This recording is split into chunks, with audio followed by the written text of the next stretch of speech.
Good evening, Facebook friends. Welcome to another edition of Pup Theology Online. We are coming to you live through Facebook and YouTube. You can check that out on our Facebook page, Pup Theology San Antonio, or our YouTube channel, Pup Theology San Antonio. And we're trying to get more views on YouTube, so you can watch this also on your YouTube and tell your friends if they don't have Facebook. You can also go back to any of those pages and look at any of our past online broadcasts. We've been broadcasting now for 3 months because of the COVID coronavirus. We do miss our friends at the Friendly Spot Ice House, Jody and Steve Newman, who are usually our hosts for Pup Theology San Antonio. So whenever it's safe to go back, we will be back at the Friendly Spot Ice House soon. But until then, you can catch us online on Facebook and YouTube. Glad you're here. We've had some great past conversations with Max Licato, a pastor here in San Antonio, Rabbi Samuel Stahl, Alex Bailey from Black Outside, Ray Saldana from Communities and Schools, and former council person. So all those are viewable on our Facebook page. But tonight we have a great Pup Theology Online schedule with you with some new friends of mine, Antionio Lee from the Young Ambitious Activists, and also Trevor Taylor from Young Ambitious Activists. They've been doing some great things here in San Antonio to promote Black Lives Matter and the BLM movement. They put on some great peaceful protests to really challenge our city to be better, to really challenge the San Antonio Police Department to be better, and really create social change. They're great people. I'm also here with my co-host, Beck McNeil. We're going to pull them up on the screen and welcome them to Pup Theology. Welcome. What's going on? How are y'all? Good to see you. Well, guys, feel free to share this on your Facebook page. You can share the link on our YouTube channel or our Facebook page, whatever you feel is best. You can share that to your pages or your profiles. Feel free to do that because we are live here with Antionio Lee, one of the leaders from Young Ambitious Activists. How are you? Man, I'm doing blessed. Thank you very much. Antionio Lee not only does YAA, but he also works for a PR firm in downtown San Antonio. And Trevor Taylor with YAA is also a teacher at Wagner High School. And Becca reminded us before the stream started, that's one of the only school or high school named after a person of color in San Antonio, which if you think about how many schools we have, that's a pretty sad statistic. High school out of about 45, 46. Wow. So, and also we have Beck McNeil. She is a immigration reporter for Christianity Today magazine and also an education reporter for a website called 74 Million. She does great reporting work for immigration, education, a little bit of everything in between. So check her out on those websites as well. So welcome, everybody. We're glad you're here. Glad to be here. Well, it has been a challenging few months, not only for San Antonio, but the world, our nation.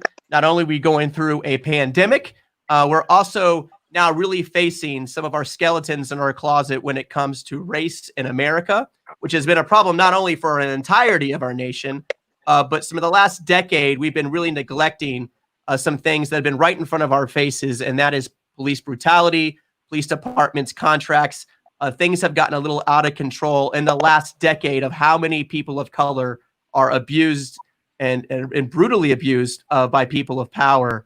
And so you have done a good job in San Antonio to remind us of this and to really challenge us to be better. And I want to thank you both for being on the front lines of the BLM movement and also helping kickstart Young Ambitious Activists to do some really good things and create real change in San Antonio and across the nation. So Antionio, tell us a little bit about YAA. Tell us about how it got started. But before that, tell us a little bit about your life and how it led you to do something like YAA. Can you tell us a little bit about yourself? And then we'll go to Trevor as well.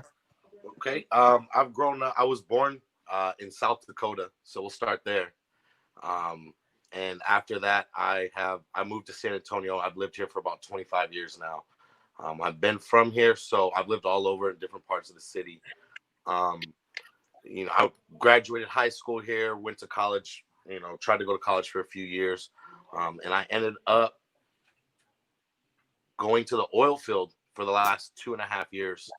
And being out there, I was able to grow a lot personally. And I was, in the last 6 months, I've kind of been debating on, money and happiness, and where that lies. And I was about ready to go anyways. And then, you know, when COVID happened, the oil field crashed, and, you know, I just felt like it was a sign to come home.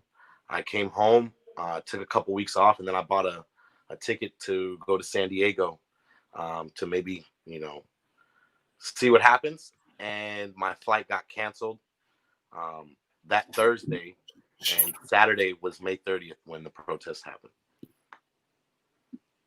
Once the protest, okay, so yeah, once the protest happened, seeing everything that happened and feeling the energy and how broken our community felt in our city, I knew that we needed to come together, and I just wasn't sure how. So we did the community cleanup, and we had such a great reaction to that. That following morning, and then I met some great individuals that were driven with similar purposes, as well as others. And Trevor was one of them, as well as the rest of the founders of Young Ambitious Activists. All great hearts with great intentions, and that's how we formulated. That's how we started. And that started, so that YAA started just a few months ago. Like, it's a brand new organization. About a month, going on a month and a week. Yes. Wow. Well, that's amazing to get that started and create that much change here in San Antonio. Trevor, tell us a little about yourself. Tell us a little bit about what you do, maybe, Wagner, and what led you to also YAA. Right. Excuse me. So born and raised here in San Antonio, primarily on the northeast side and far east side. I attended Wagner High School. Once I graduated, I went to college, came back, and started teaching at Wagner. And being a teacher, you know, especially at a high school where the majority of our population is minority based, one of the big things that I have to find a way to do is to encourage students who, you know, look just like me and grew up in the same exact area that I did and in the same circumstances, if not worse. So being at a high school level, I have students and athletes that I coach who have, they began to see the world in a more mature fashion and to see that there are issues in the world, and not just outside of our nation, but right here in our own city. So one thing I do as an English teacher is I make sure that we use articles in the classroom, specifically those that are current, up to date. Even if something happened, you know, just that previous night, I find articles and we pull them in and we talk about those things in the classroom. And the big thing that I've been encouraging a lot of students ever since I got to Wagner and began working there is that they have a voice, that they're teenagers, but they do have an opinion, and it's a strong one, and it should be heard and it should be felt. So knowing that the protests were coming up, I wanted to make sure that I wanted to make sure I practiced what I preach. And it was amazing because I saw students at these protests and they were telling me that they are out there because I encouraged them to do so. So when I see videos like this, or you know, the videos of innocent people being murdered by the hands of, you know, racist individuals or policemen, it hurts because I always think it could have been myself, it could have been my students, it could have been my friends, it could have been those that I grew up around in this very own city. So it does hurt, and that's why I continue to go out there and protest, whether that means I'm protesting in the streets or I'm sharing information on social media, having tough conversations with those who might not understand or have opposing views. But I just want to make sure that I'm doing my part to speak up for my teenagers, my students, my athletes, my friends, and my community. Well, thank you. That's a great story in the sense of being involved and staying connected. If you want to learn more about Young Ambitious Activists, you can go to info. You can email them at info@youngambitiousactivists.com, or you can go, and I'm going to pull up their Twitter account or Instagram handles there. That's always good because you can follow them. You can learn about the protests they might be help supporting or leading all throughout San Antonio, which almost happening, you know, daily. And also throughout San Antonio, now going online and doing other things to create change here in San Antonio. I have a quick question. When this started back, I don't even want to say maybe 10 years ago, when police brutality started becoming more and more prevalent You think back to Eric Garner. You can go back as far back to names. I'm thinking of Breonna Taylor, but that's recently, right? We have George Floyd, the most recent. We have Sandra Bland, that happened near Hempstead, Texas, 5 years ago. And the names just keep coming. And each time we see it happen a little bit differently. Even things like Botham Jean in Dallas, Texas, when he was in his own home. And so there's all different forms of this type of behavior. What has caused us to be so naive and really push this aside for so many years? Go ahead, jump in. We began to grow numb to it. We had, and I say this, we as a society or a generation specifically, having been on social media and seeing the videos, we grew numb to it because I think when it started with Trayvon Martin, we had the same exact fears that we have now. But when George Zimmerman walked free, it was almost defeating. You know, It was one of those, man, we know that this man should be found guilty, but it's still a system that goes against us and sees that, you know, a black male with a hoodie could be seen as a threat, especially at night because of the color of his skin and maybe how he dressed. So when we saw that it didn't go our way, and then we started to see more killings being recorded and then still justice not being served, it just grew to be, I guess, a defense mechanism for a lot of us to just go numb and, you know, not be fazed by it because there was no change. And then, yes, you still had a few who would say Black Lives Matter, and they might protest in that city. They might protest somewhere else in the nation, but it wasn't long lasting like the most recent movement that we've had. Yeah, and this last one since George Floyd and his life lost, it created a different type of movement.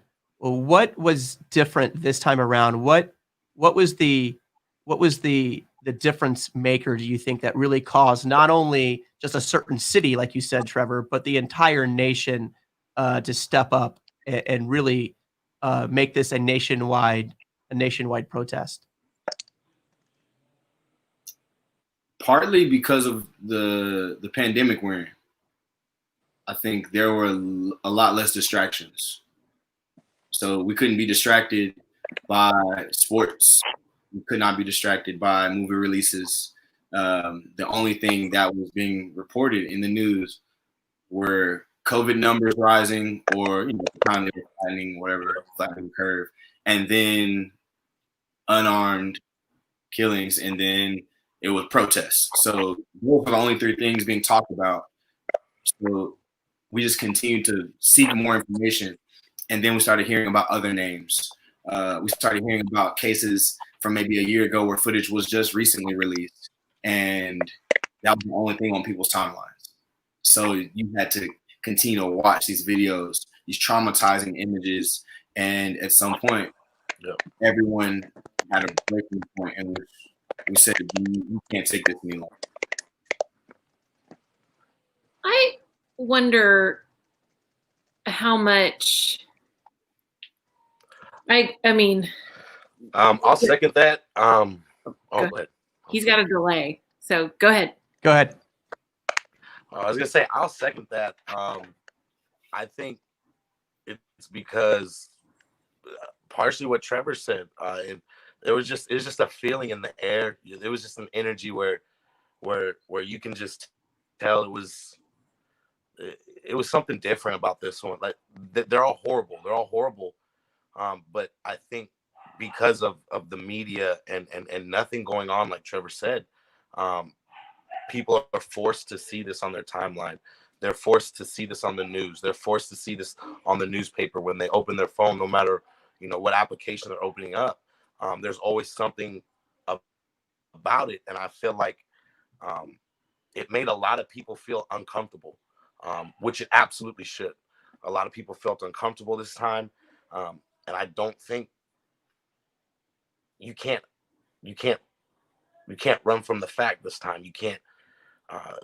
We're on shut. The world's on shutdown for the most part. There's nothing else you can do but face the actuality and what's going on. I also wonder how much in the past, for one, we talk about like the last 10 years, but obviously this has been happening since since emancipation. This has been happening. And in some cases, like almost in larger numbers. And so I have to, I know that the role of social media has made that, like there's this push-pull about it's making it more visible, but it's also making it you're oversaturated. But I also wonder if there has been, I know as a white person who has really benefited from the presence of the police, a white woman, like most benefited right here. There's been a desire to deny the systematic nature of it. You see, there seems to be a tipping point as well happening among white people with the willingness to entertain. And I think about like the work of Nicole Hannah-Jones, the work of Ava DuVernay, there's something roiling in the atmosphere of being willing to entertain the possibility that what we're seeing is not a horrific one-off, that what we're seeing is like the latest, like it's an underground root system that has little pop-ups. And what do y'all think about that? Like this new willingness for people to entertain the larger reality? For people to entertain the larger reality of everything that's going on? Well, that the police have a systematic issue with racism, and that there are that white people and black people experience the police differently. Mm-hmm. More than just, more than the bad apple argument. Right. People are really starting to be willing to listen to my experience of the police might not be not just the only experience, it might not even be the norm. Mm-hmm. I think one, because social media and alongside the age of information, people are sharing information easily. So when they're doing their research, people are able to look up the statistics and realize that, you can't deny facts. There are, although more white people killed by police than black, when it comes to the population per capita, black people are actually like 3 times more likely to be killed by policemen. So those are stats that you cannot, you can't just debunk, you can't throw out. It's just completely proven. And when you see numbers like that, it automatically, sits within someone's mind as, okay, I can't deny this any longer. I think also the multitude of videos that are being seen and the stories behind these videos, because it's one thing to read an article, but when you see it for yourself, it's a lot harder to accept, but you do have to realize that this is true and your eyes did not deceive you. There are no computerized general effects going on. Like, that is just the real raw truth of what a lot of people of color, specifically black people, endure when being stopped by the police. And now that people are seeing it, they want to do a little bit more research, and they're looking to go, they're just looking for more information. And it's upsetting because no longer is it a race thing. People are seeing that this is a moral issue and there's a right side and wrong side. And they're seeing how the system goes much further than just the police brutality. But, when you have an excessive amount of funds being given to the police department for them to be militarized, but then the education system is actually lacking a lot of funds, which was very evident during COVID-19 when students did not have access to online instruction.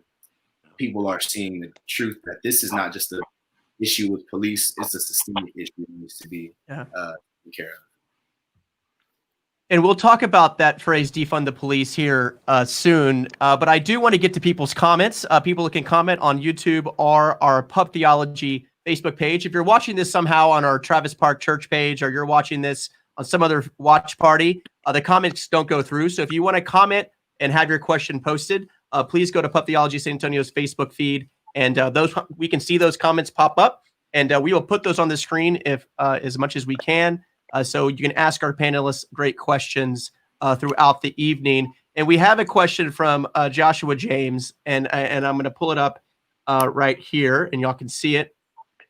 It says this: how much does the current political climate and a president not speaking out against racism, such as Charlottesville, comments like there are good people on both sides, there seems to be a feeling that disenfranchised people need to protest in general because they are being oppressed?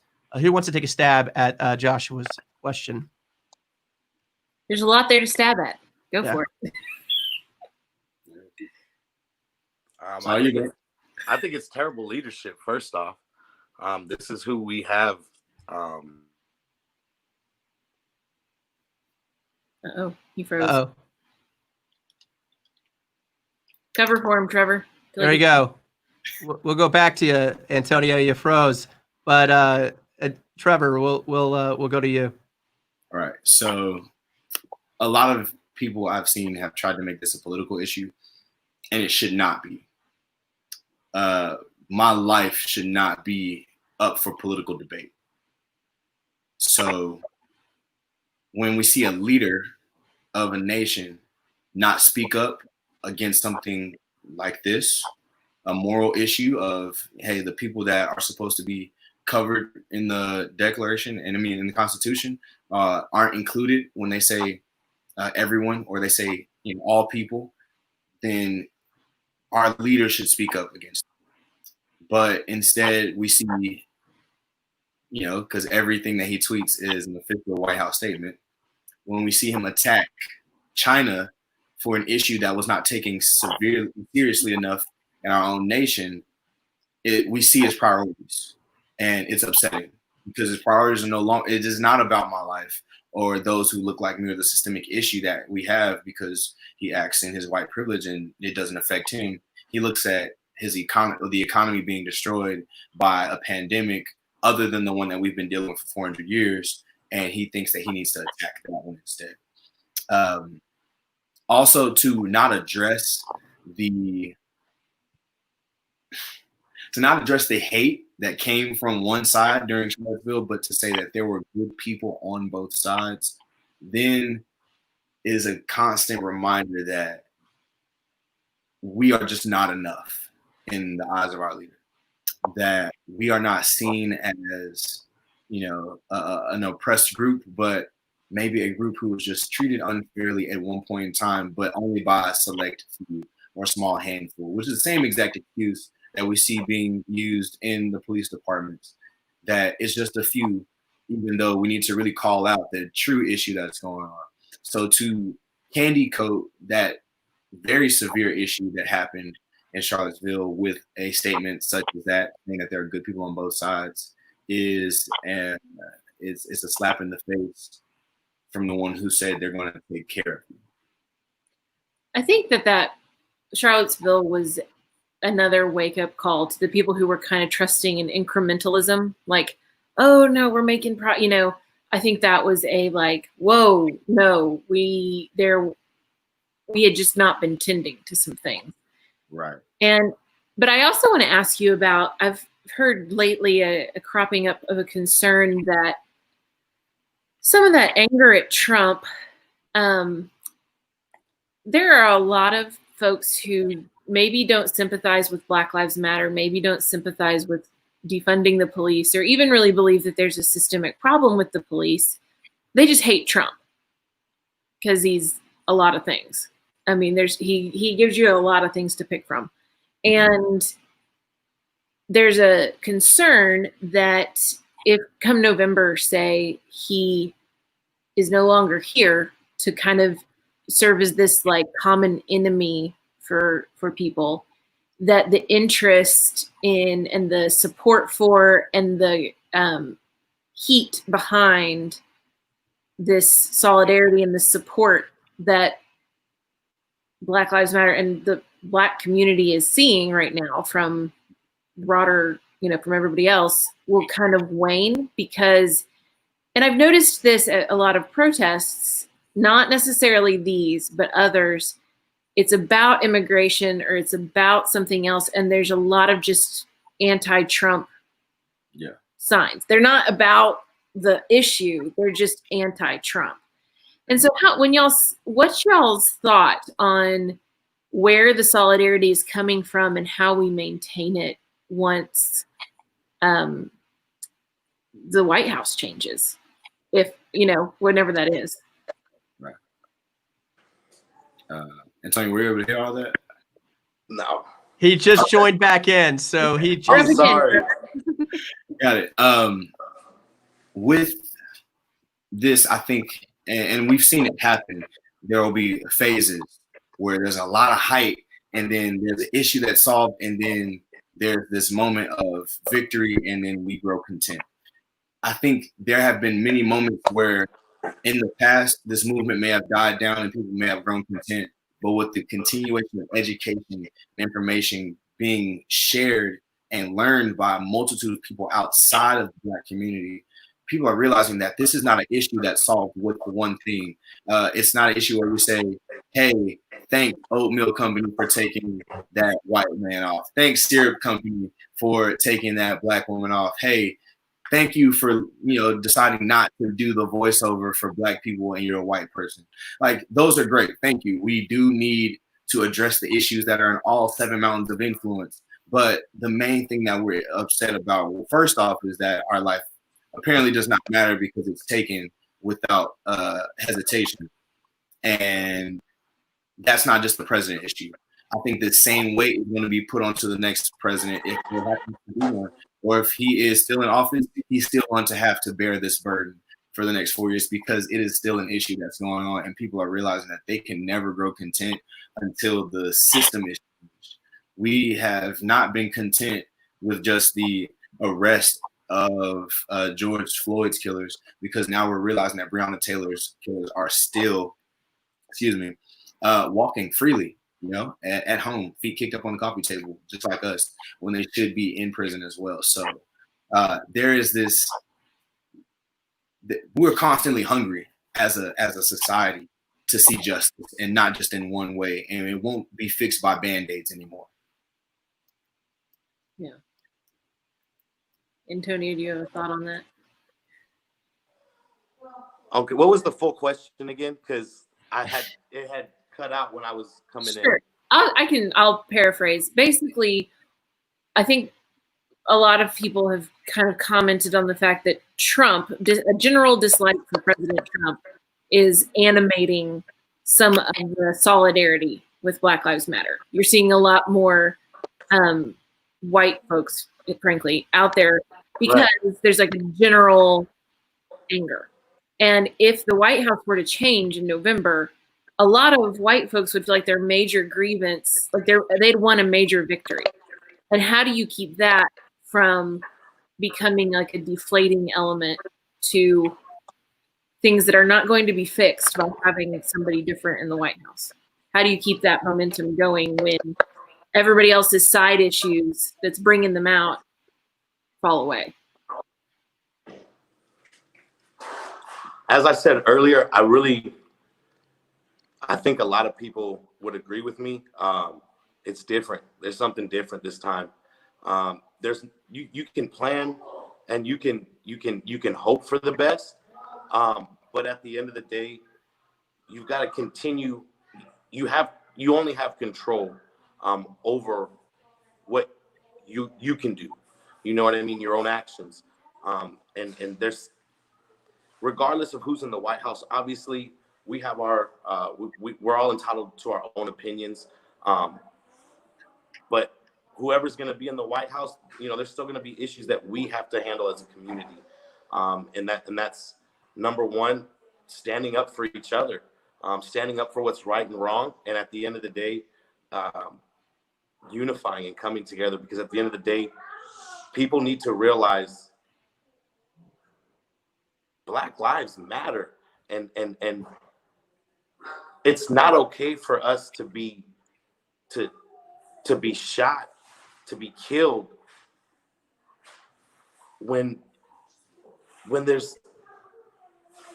we have the right to life. Like, and it's crazy that's even a thought in our dailies now.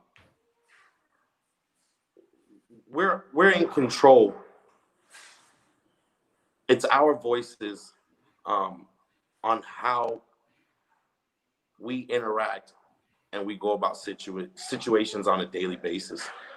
We've got to keep the momentum. I don't think we've lost momentum. I think we've gained momentum. And I think it's just something different. I think this time it's change is coming. It's not going to stop until it is.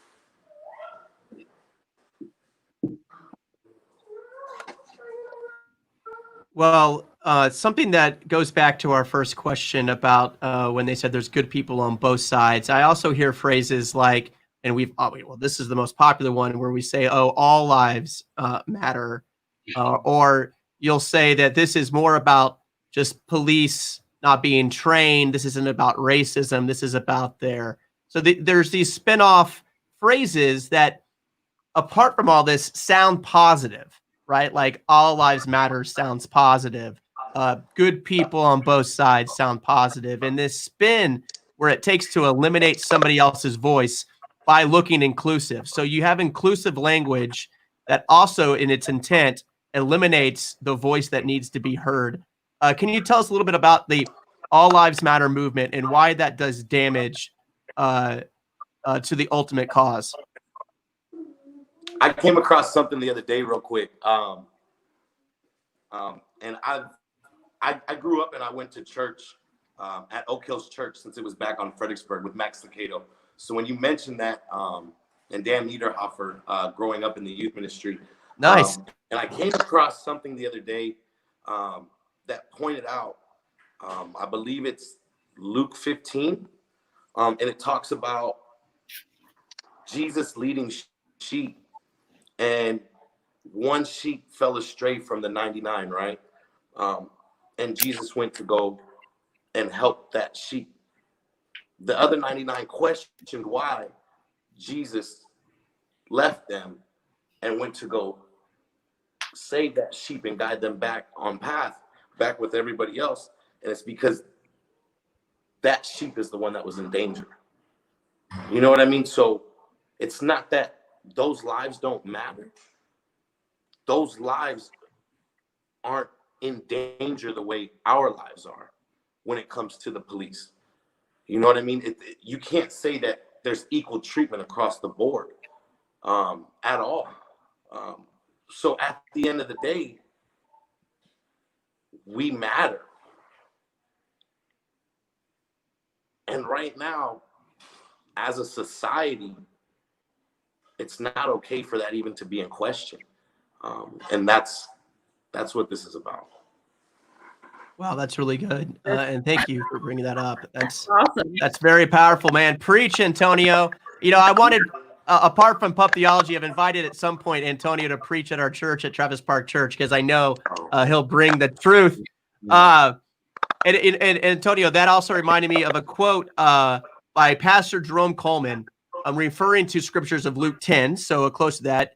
He says this: "I get that all lives matter, but if all lives matter, then when there is a Jew beside a road beat up," speaking about the Good Samaritan in that passage, Jewish lives matter. If all lives matter, then I'm on my way down the road and a Samaritan is beat up, Samaritans' lives matter.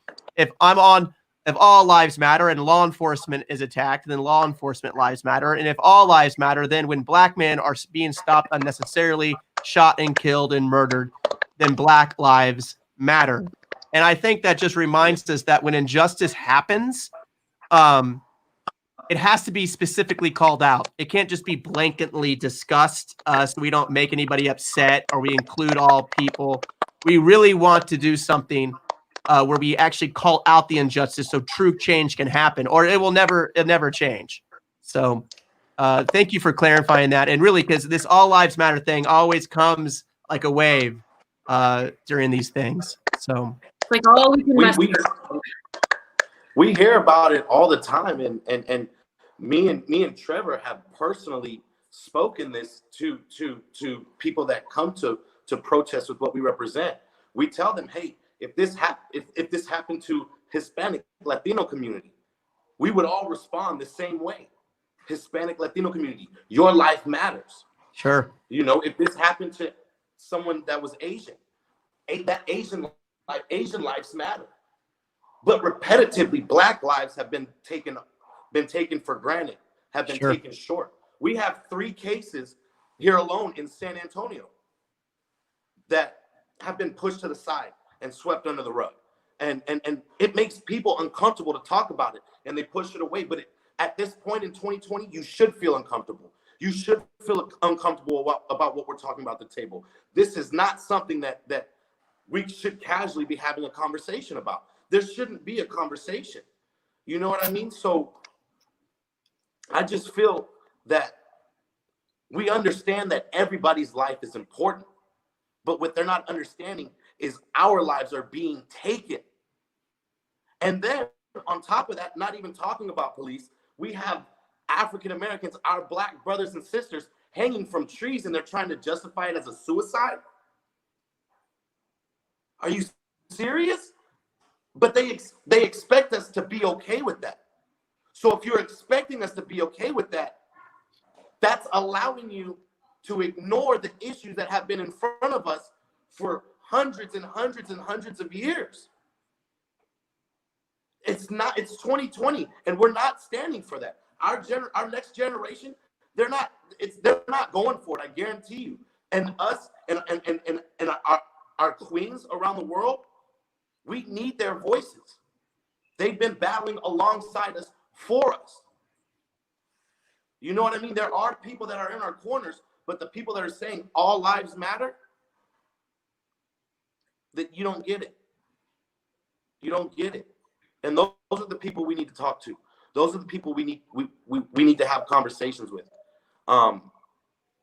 Because at this point, if you don't understand that Black lives are suffering and Black community is hurting, like we are hurting, we are damaged, we've been damaged, then you really need to self-evaluate.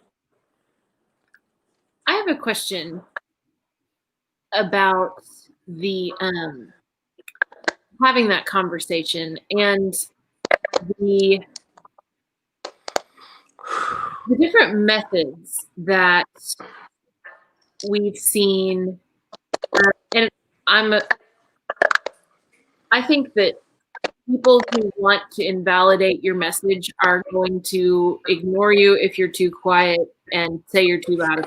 I mean, the desire not to listen is one issue for sure. But then there's also, I would love to hear about y'all's internal conversations about talking to systems versus talking to individuals, you know, having conversations with people who are amenable versus trying to get into spaces that are closed. And what is the, what's that conversation like internally about when do we compromise? When do we not compromise? When do we call in allies versus when do allies need to back up and let the community speak? Tell me about that. So I like how you put it, that there are some doors closed.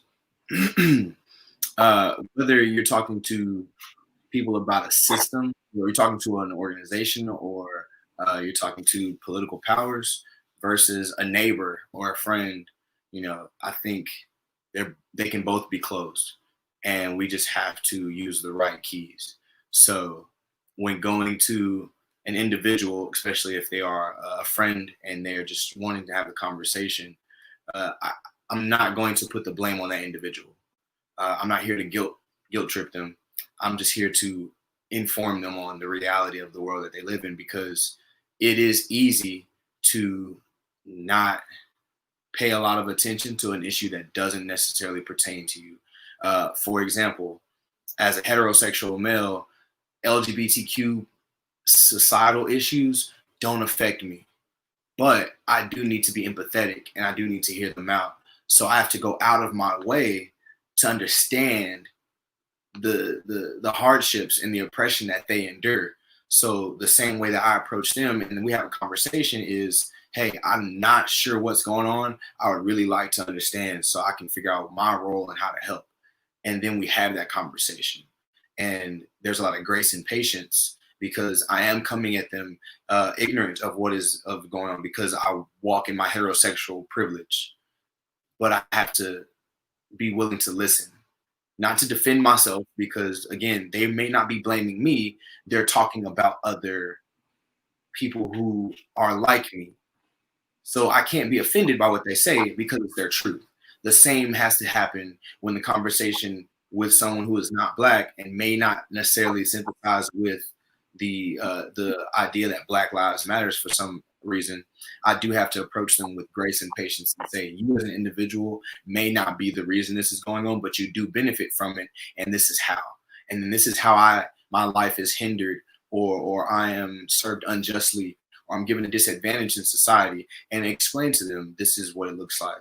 And they'll never be able to walk in my shoes, but their willingness to hear is really big. Now, when I'm talking to a society or an organization or some type of community group, and they don't necessarily see it, then we have a political debate, or we have an educational disagreement. And although we may walk away agreeing to disagree, I can personally say that yes, your police department, you have in fact given my life and those others like me a disadvantage. I can blame an entire organization for things because they are allowing it. They have the power to allow those things to happen.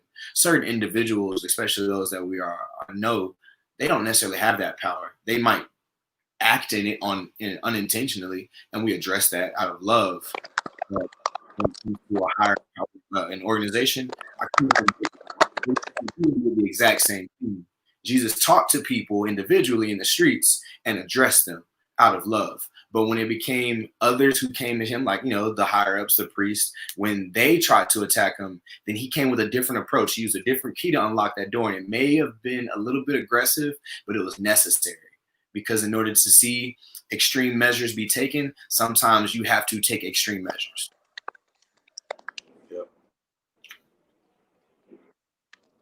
Antonio, do you want to say a few words to that? I'm trying to catch up on this connection. Okay. I caught what he was saying. Good. What was the? Well, let's go back to a question? few. Yeah, no, we'll go to it. We'll go to questions from our listeners. And sorry about that typing sound. That's not typing. That's just internet noise. Sometimes that happens when you have multiple connections through the internet. Welcome to the COVID versions of doing online conversations together. So hopefully that's not too distracting for people. But hey, we're doing our best trying to manage the sound and people's echoes. And hey, it's part of the game. So we do have a question from Langston Clark, who has been a previous guest on Pup Theology. He was a co-host, and we interviewed Alex Bailey from Black Outside. And he has this question here, and he's a professor at UTSA. He says, how do we get more Black males engaged politically and civically beyond voting? For example, participation on civilian boards with the city, community organizing, running for office, starting businesses, nonprofits, etc. Good question, Langston.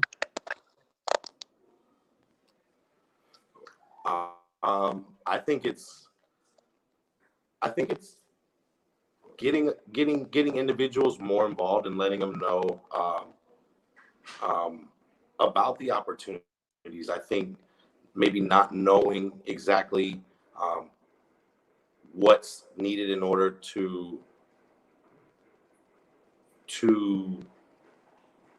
reach certain, I guess, if you like, I don't know how to explain it. If you want to reach certain levels through the city, like if you want to sit on council, you want to be a House representative, or you want to go national, I think being able to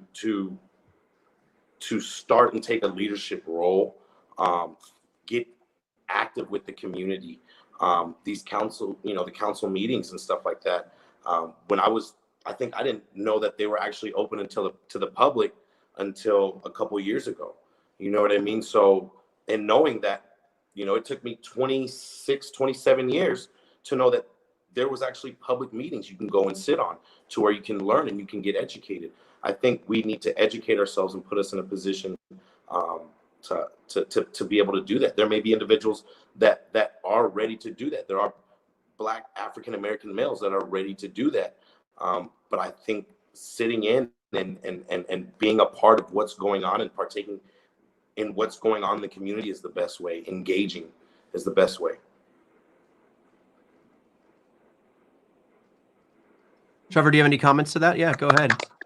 I think we need to educate the community that they can do those things. And Tony, you said it, that a lot of times we just don't know. We have no clue. And this is a situation that is generational. I mean, when we were told that we had no voice and then we were given a voice but weren't told that we had a voice, it's no different than the Emancipation Proclamation being signed and then it taking 2 years for slaves in Texas to ever find out that they were free. So it does have to come through education, information, but also we need to see ourselves in those positions. So if we have, and I'm glad that he's a professor at a school, because this is from educator to educator. We need to encourage specifically Black men and women to step into those positions, because if they know it but don't do it, the next generation, we have to hope will find out in some way. But if we can see people who look like us in those positions, then yes, we have someone we can look at and say, you know what, it can be done, and let me talk to them to figure out how it can be done. A lot of the Black community, specifically in San Antonio, they are starting to be aware of what's going on, but it's like the blindfolds have been taken off, but we just don't know where to go now. We saw it with protests and organizations, a lot of passion, a lot of desire, and a lot of fire, but sometimes we just didn't really know where to go or how to channel it. So we took to the streets because that was the only thing we knew. So again, I think it does come from people who are already qualified or in the process of getting qualified to do those very things, and then to reach out from that platform and say, Black community, I'm up here to show you that it can be done. This is how it can be. This is how to do it, and let me support you in it. Maybe they need to provide certain resources to say, like, hey, we have a Black lawyer who can help you start to sign up for that grant to get your business started without taking out a loan, so that way you're not digging a deeper hole for yourself. This education needs to be passed down. It can't just be held on to.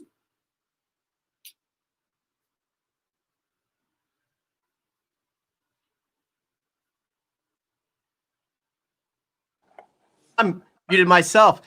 We did just put on our comments that you can apply for those boards. We put that link on there. Deidre here says neighborhood associations are also very powerful to get involved in. So thank you for that. And so we do need to share that information. When boards become open, we need to share that to our community members, share that to our young people. There's no age restriction other than 18, I believe, to be on a board. There's even a youth commission for people who are younger. So those things, if we promote those things and we share that on Facebook and our friends, the more we share, the more people will apply and have a voice. So good to good. Real quick, I think too, when people do get into those positions, providing a space for them to process what's happening, I think that a lot of times everything that you experience in normal society is like on hyperdrive in commissions and councils in these places that are extremely officious. And I think that a lot of times sending someone in there and then not supporting them once they're in is how people get burned out on it, disillusioned. Once they're in, I think there needs to be friends and resources to them to say, like, yes, what you are seeing is ridiculous. And here's, what's our strategy for disrupting that a little bit, because it's a lonely thing. And I think a lot of people get in for a little bit and then find that it is there's a token, or there is you can be here as long as you don't talk about that. There are these rules and stuff that it takes you and your strategy team to kind of get in there and change that place so that it can change the things it has powers over. Good. And we're going to continue with these great questions people are having here. Karen Weidman wrote this question. We white people have been confronted with images of police brutality and murder that we have not seen before, such as George Floyd's killing in real time. And now we are learning about others. It has been going on since emancipation, but we didn't witness it. So now many of us are shocked and moved and want to do something. Would you help us know what we white people can do to help in systemic racism? Good question, Karen. So it's funny because I've had that question from multiple people. And matter of fact, I talked to Trevor about this earlier today. Engaging, talking about what's not comfortable. Go to one of these protests and see what it's about. I've had countless people say, hey, I haven't gone to a protest. I haven't attended because we've heard so much from the media. We've heard so much negative on this, on that.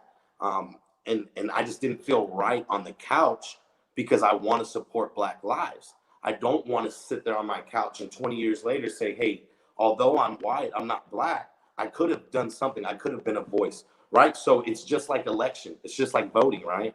I didn't vote this last year because I didn't agree with either one of the candidates that were there. And now I see what our world has come to, and I'm part of that problem. And part of that problem is owning what you see and what you can change. So being able to get involved, right? Ask questions, go and get involved and ask questions specifically. Because if you want to be more knowledgeable or you want to know how you can help, support is number one. We want your support. Ask your friend, tell a friend about it. Right now we're going through COVID and whatnot, but we're still protesting. We have that right, and that freedom of speech.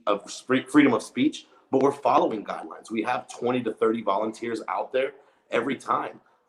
We pass out. We have tons of stuff donated. We have tons of PPE. We have gloves. We have face masks. We have volunteers, at least 4, 5, or 6 at each event, walking around simply to sanitize hands.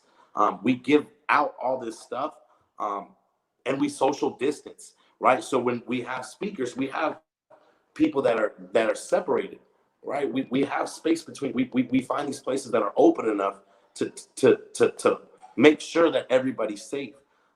But we want everybody to feel welcome. That's the biggest thing. We're here, and yeah, we're upset about a lot of stuff going on. But we want your support. We want you to understand. You may not be able to walk in our shoes, right? But we can talk about it, and we're okay talking about it. And taking the time out of your day, of your agenda, to support something that a lot of people are uncomfortable with right now, I think is a huge step. Is getting up and getting involved. And if you can't go to a protest, right, or you can't go to something like that, that's a group setting, or maybe you don't feel comfortable with it right now, right? And that's okay. Reach out to one of these organizations, do some research, get on Google and type in San Antonio activists.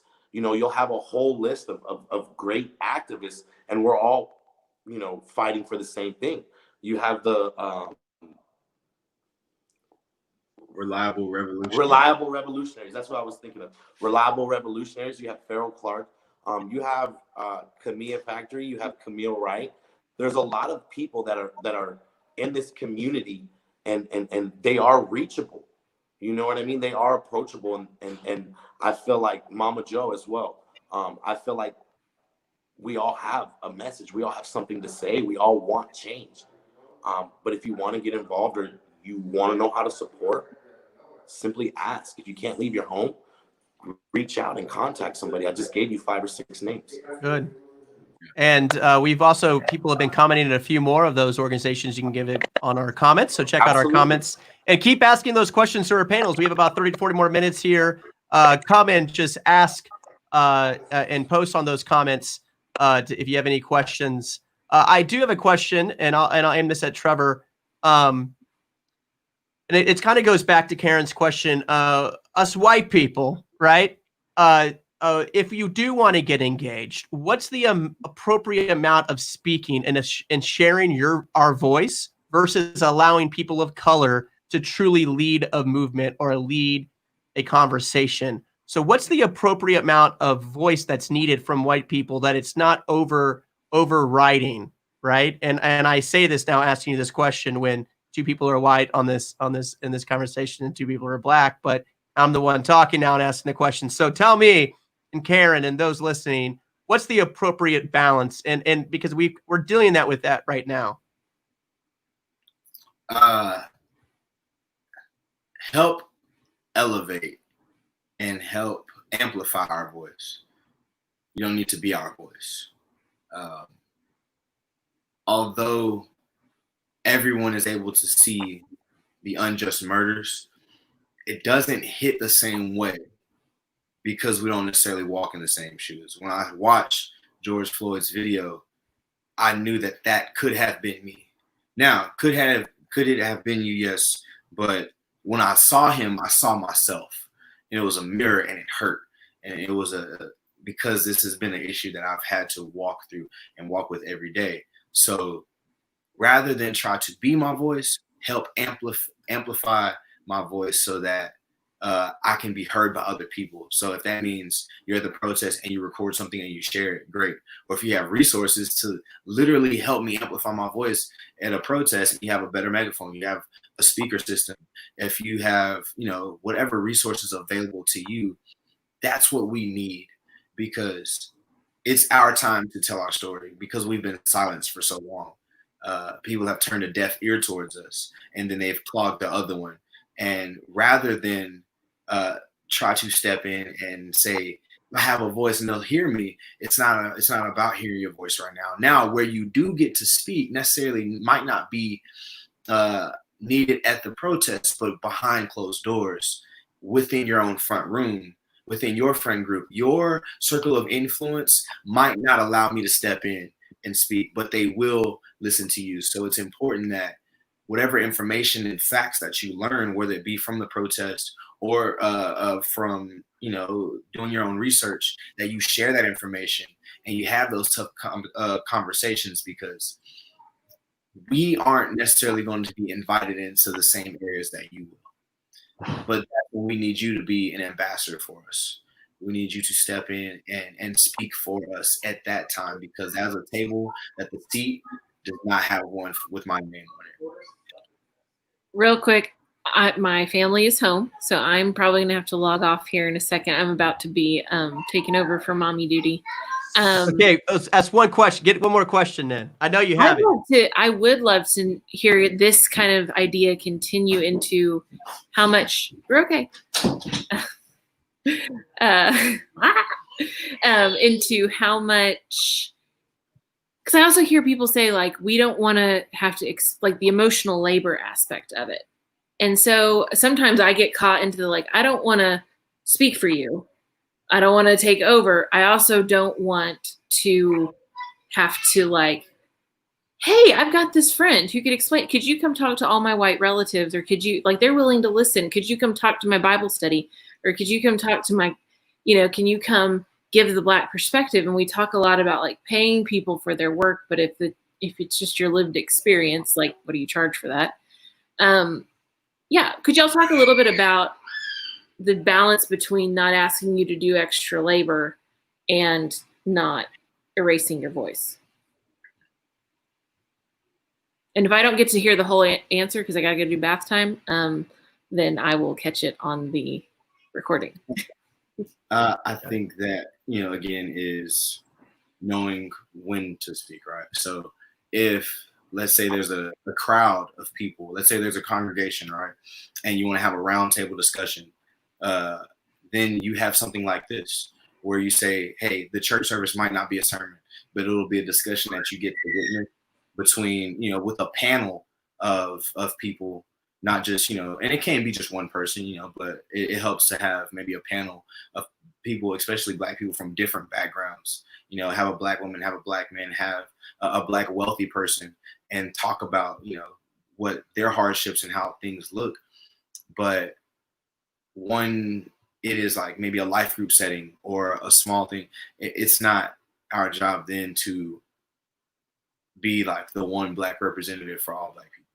It's actually a time for maybe y'all to have a conversation from a white privilege perspective and to say, okay, we all maybe view things differently.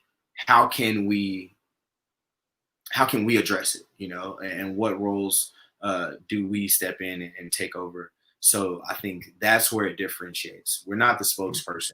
If you have a congregation that wants to hear something, you have a crowd of people that need to hear our voice and see a discussion happening, great. But if it's a small group setting, that's something that has to be done one-on-one, and you have to step up and say, regardless of how uncomfortable this might be for all of us at the table, it's something that needs to be discussed because morally it's just not right, and now we have to do our part. No, that's good. Antonio, can you share a little bit about that and just like the diversity of voice within the Black community when it comes to maybe Black Lives Matter? Because hearing those different voices is really important, especially if white people are trying to learn. I think a lot of white people probably think like, oh, well, it's just the Black voice, right? They all, it's the same thing, you know, like they just say, oh, it's just, I have a Black friend, you know, like where can we find that diversity of voice? And tell us a little bit about that diversity of voice, especially when it comes to the Black Lives Matter movement that we're seeing here in the last few months. You cut out on me one time. Can you just repeat the question real quick? Yeah, it's about the diversity of voice within the Black community. Trevor was talking about when we invite somebody in, especially if white people want to learn, to probably get a larger voice in a panel to hear a different Black perspectives. Can you tell us a little about that, especially now in light of the Black Lives Movement and the different voices that you've heard in the Black community since this recent movement has started? Can you hear me?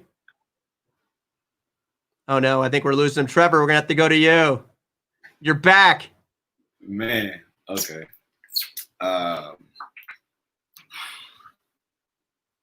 In all honesty, it is going to be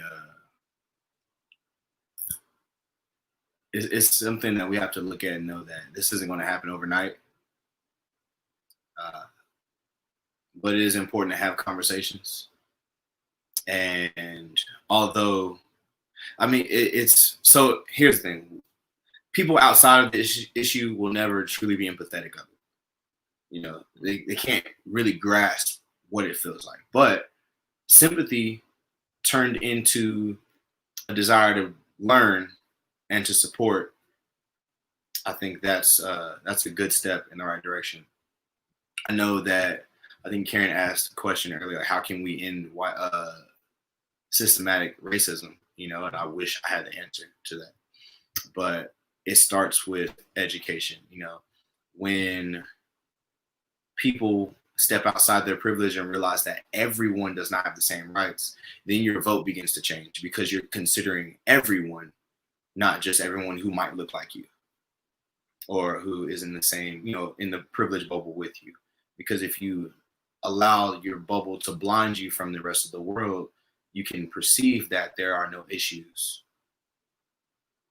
And that's where justice starts, when a certain group realizes that although they're comfortable, not everybody's comfortable. Sure. They should make compromises, make an adjustment to include everyone, you know. And I think stepping into that point where everyone starts to vote for justice rather than vote to continue their own comfort, then changes will really be seen. No, and you know, that's something that I think the white community, especially in the faith community, really have to take a hard look at. I think that's something that me as a pastor, I have to look back in my life and see where I have unintentionally harmed voices, even when I thought I was doing good. And that's something that takes reflection and deep reflection. That it's going to take me months to really sit down and pray about, to discern, to hear, and to really readjust even how we support. It's you know, it was even uncomfortable for me to even lead this conversation, even though I do it every week. It's hard for me to be like, hey, let's just have this conversation. And because I don't even know when I'm wrongly using my voice. And that's something that I think it's going to take a lot of education with retraining pastors to unlearn some of these behaviors. And a lot of people in different communities, politicians in particularly, I don't know how well they'll listen, but it's just something that we're going to have to really, really think about, along with fighting for these policy changes that need to happen quickly. I don't think we're used to having policy, changes happen quickly, and that's something that we're going to have to balance of learning slowly and forming a way we change, but also being fast enough to act and lifting up those voices so true change can happen soon and not just drag this out like it's been in the past. Right. And can I say about the church group? Yeah. And this is from pastor to pastor. We have to not be afraid to talk about these things. Yeah. Yes, the congregation might get uncomfortable. Sure. It has to happen. We look in the Gospels, and all throughout Matthew, Mark, Luke, and John, you're going to find that Jesus made his 12 disciples really uncomfortable when he said certain things, to the point where they disagreed. But as their leader, they did have to say, you know what? We're going to stick with it because we trust you in your leadership. So pastors have to stop worrying about making everyone comfortable and stop being afraid of maybe, losing out on your best tither, right? It doesn't matter. This issue is so much bigger than getting the bills paid within the church building. It's about making sure that the followers of Jesus actually follow what Jesus did. I don't want to see just Christians. I'd rather see disciples of Jesus. That means metaphorically or literally flipping tables from time to time. Sure. And having conversations where you step outside into a place that might not be as safe, but it does need to, your presence is needed there.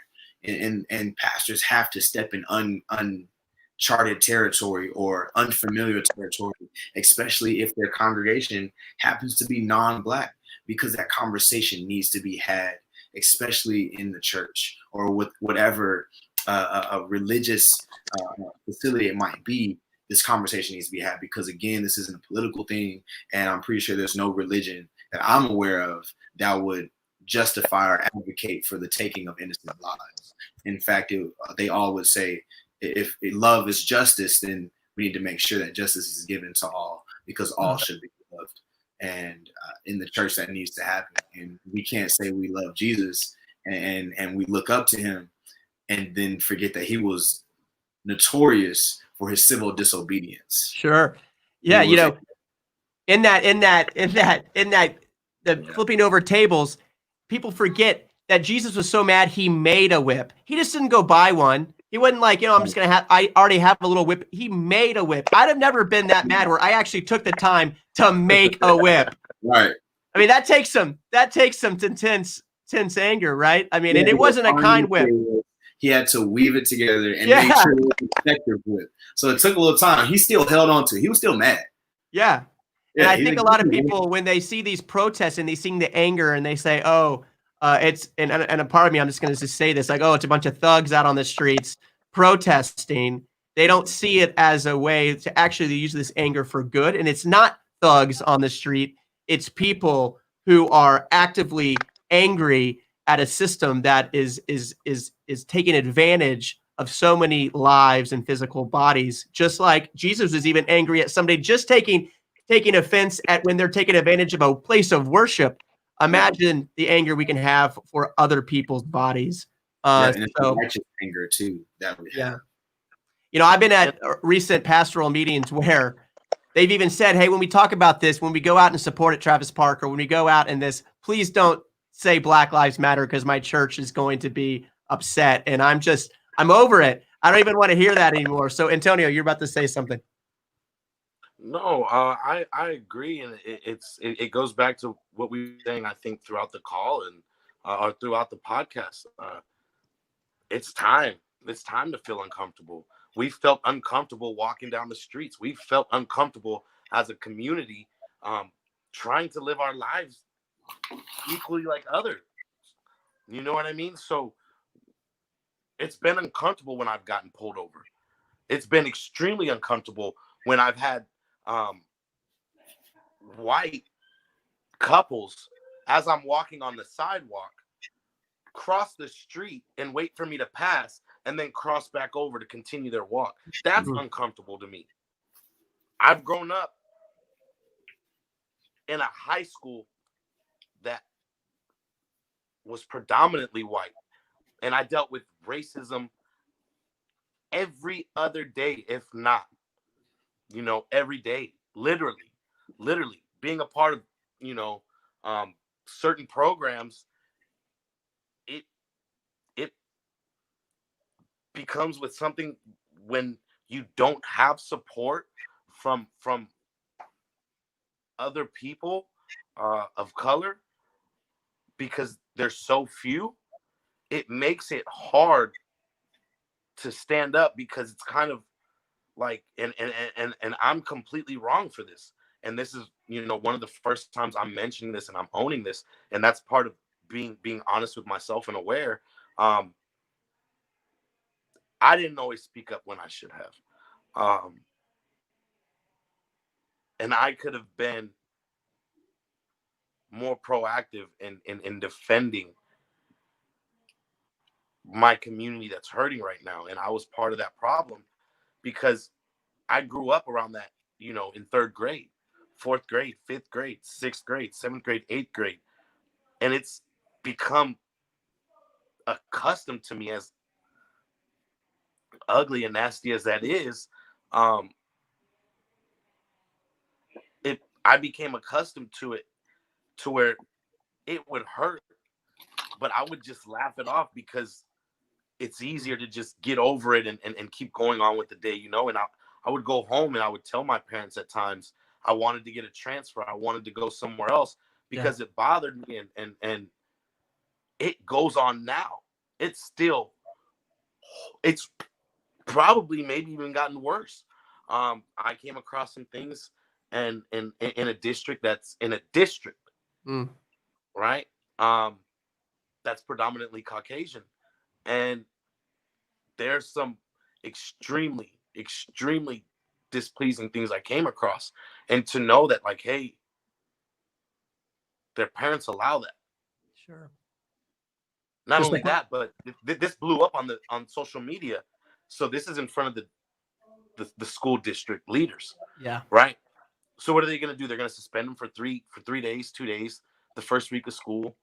Like, no, like, you need to think about this. You need to be disciplined the way anybody else would be disciplined, right? Shouldn't matter that you have money. It shouldn't matter what school you get. It shouldn't matter, who your parents know. At the end of the day, they're obviously not teaching them the right way. Sure. Right? We know right from wrong. That's what we talk about all the time. Yeah. Some may see skin color, some may say they don't.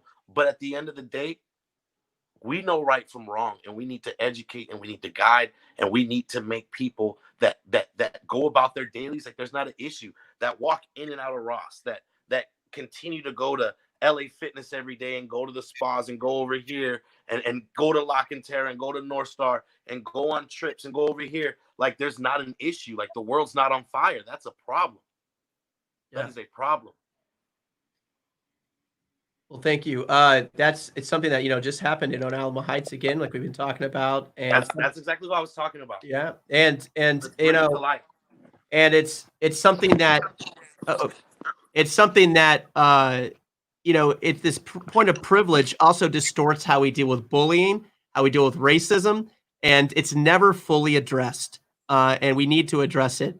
And it's gotten worse. It's gotten worse. Hey, I do want to bring in a pastor of mine who's sometimes my co-host for Pup Theology. Pastor Chad from the Arsenal Church, which I'm actually using his studio right now. He's back at home. So thank you, Chad. And he's got a question for us. And I think he's met Antonio Lee during the protests. So Chad, welcome to Pup Theology again. You were with us last week. Yeah, man. Hey, thanks for having me. Oh, hey, brother. How are you? All right, man. Loving the conversation. I don't know if Antonio, I don't know if we met. We did come down to the protest that walked through Southtown, and then my family's gotten a little more than I have. But I love what you guys are doing. I love this conversation.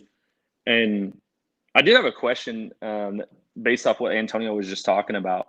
And I was actually having this conversation earlier with a friend of mine. He's a pastor here in town that pastors a predominantly Black community.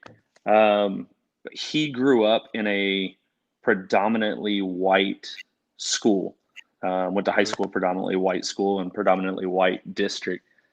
And he was talking, he brought up the fact of like, and we need to start having conversations about like the trauma.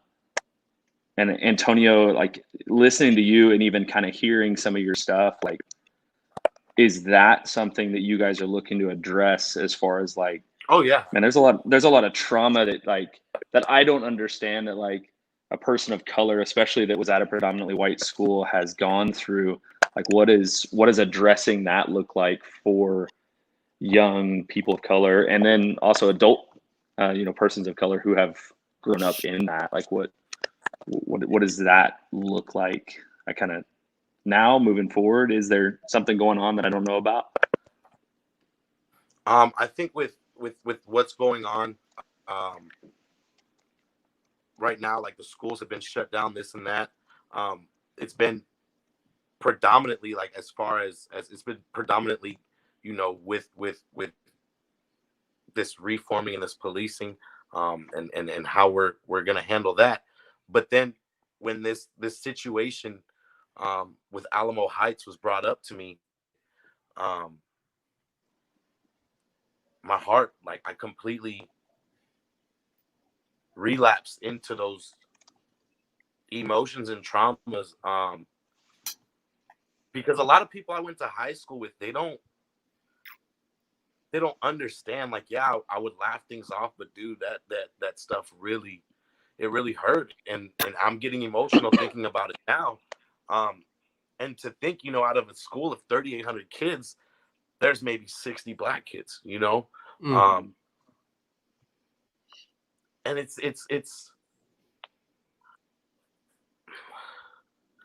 we need to, especially seeing. I sent a message to one of the students that had gone to. We had our organization reach out to them, that went to Alamo Heights, that brought that to our attention, to social media, and we want to start getting involved. One thing we've discussed in our meetings is, I don't personally know of anything going on now, but one thing we've talked about is branching YAA, and not even just YAA, but branching into these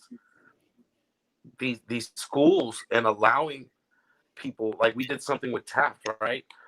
Us and the Reliable Revolutionaries. I think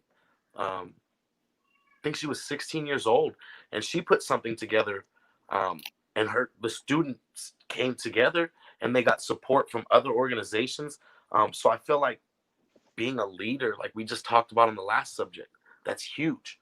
We need to have people in these schools stepping up, but not only that, but we need people supporting them. And I think with everything coming to light, and I think it being exposed for what it is and not sugarcoated, it's definitely going to get the attention, and we want to get these into the school, because it's not only it's also it's a support system, and we need to take care of our mental health, and just like we need a better future for our generation, we need to make sure that they're mentally capable of going to school and feeling safe and feeling good, and being able to know that they have support when they don't. There was times where at a predominantly white school with 3,800 kids, there might be 2 or 3 Black teachers, right? And they may not be your teachers.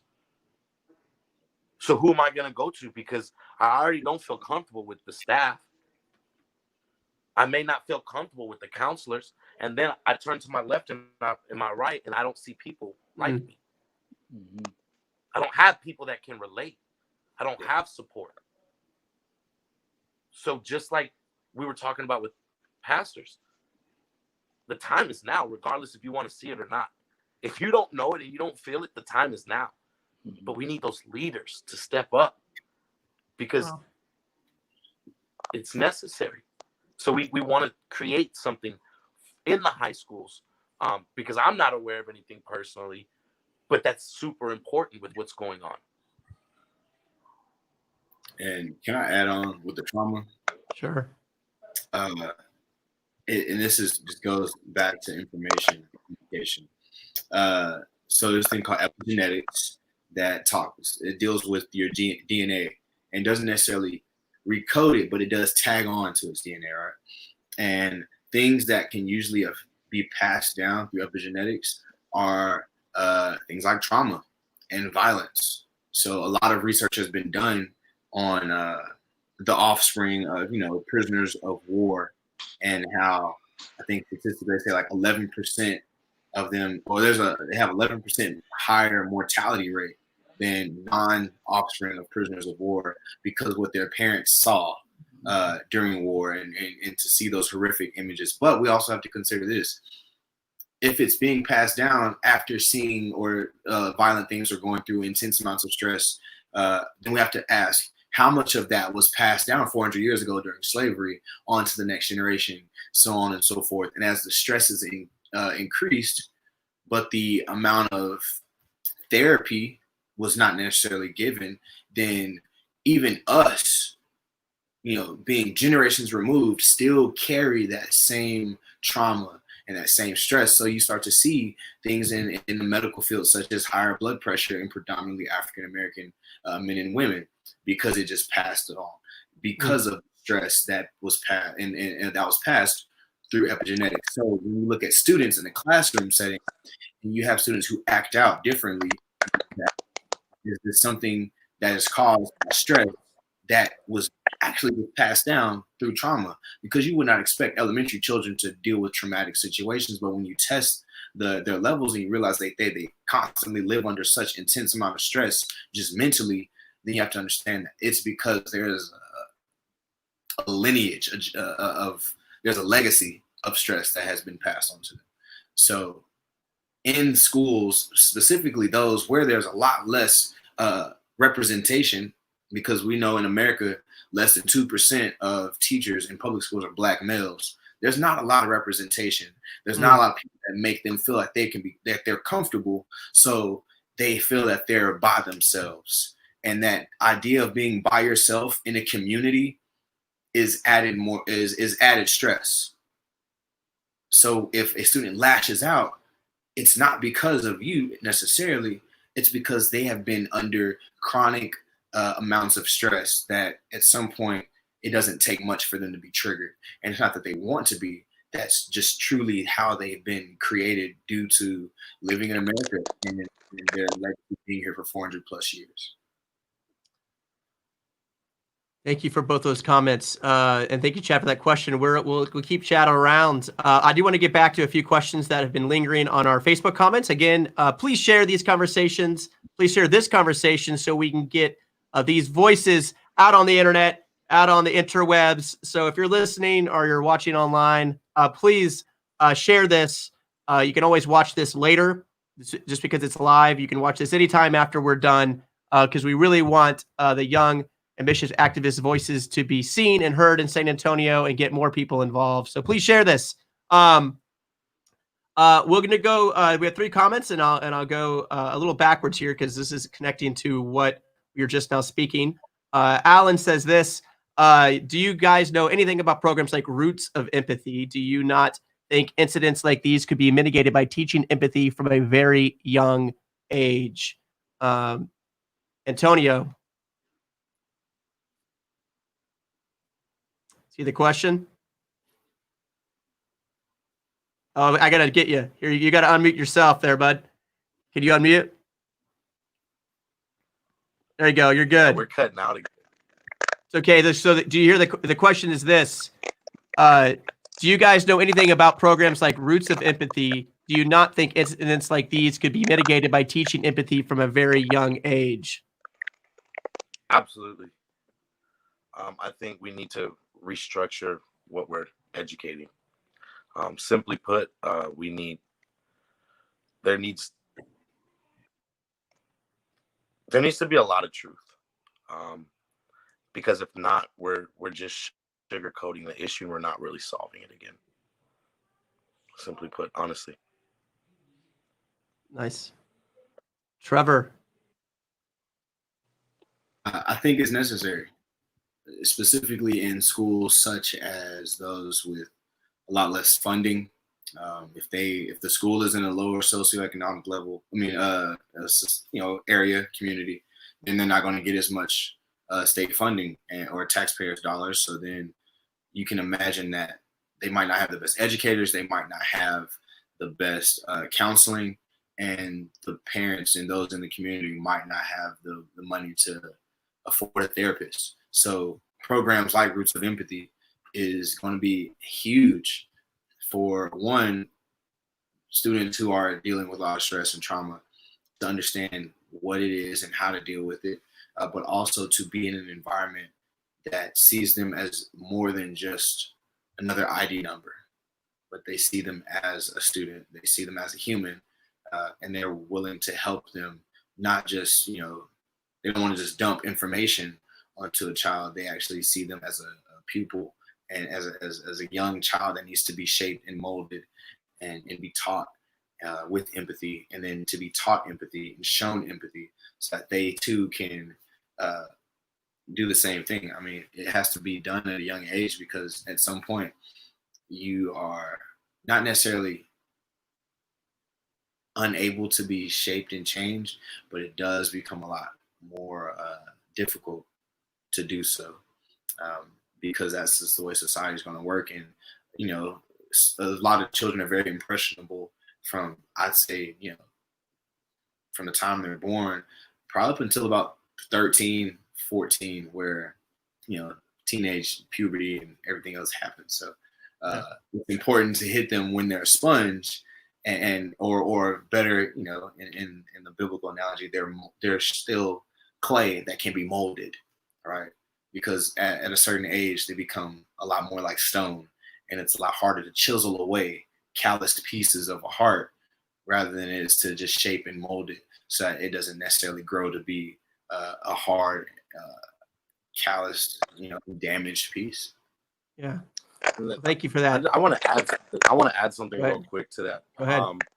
And it's actually onto what Trevor's saying. And I think as males in general, and as I would say personally, we're taught, not to show emotions, like not to show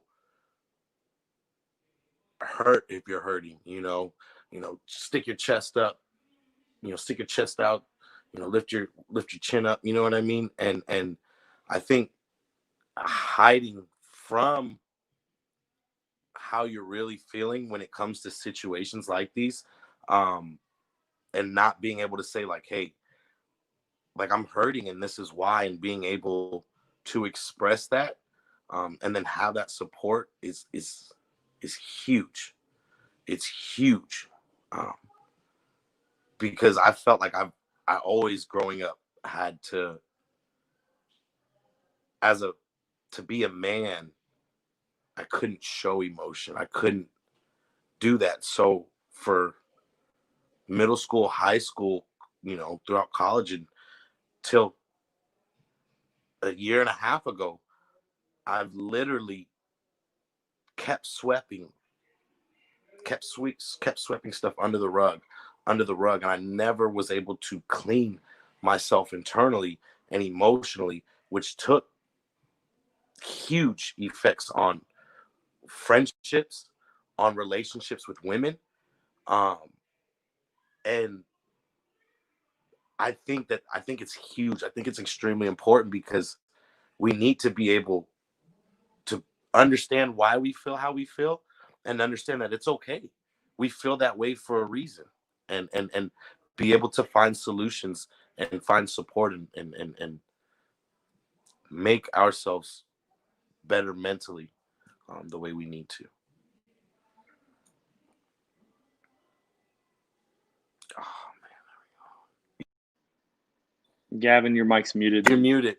Ha! You're muted. Okay, I got it. So I do want to get back to some questions from our listeners. We did speak earlier about the rallies, and Antonio was talking about the different protests and the peaceful protests and the marches. And you were talking about how you're doing your best to pass out hand sanitizers and wear masks and keep distant as possible. And Nadia, who is a great community leader, she leads an organization. I'm going to say the name wrong because there's like 19 ways to say it, but it's called like Pikachuka, and it is a quarterly dialogue where they get. Did I say the name right, Chad? Did I say the name right? How do you say it? I think it's Pechakucha. Pechakucha. Yeah, and there's like Pachakacha. Pachakacha is another way to say it, I think. Like people say it different ways, right? I don't know.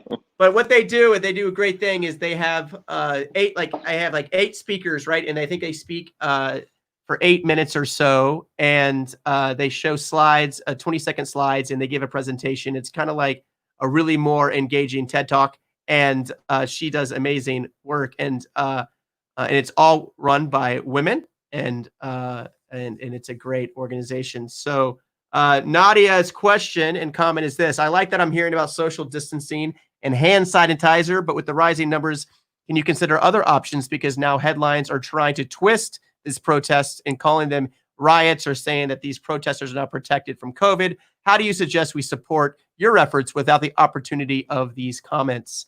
Very good question, Nadia. And we'll let Antonio or Trevor speak on that.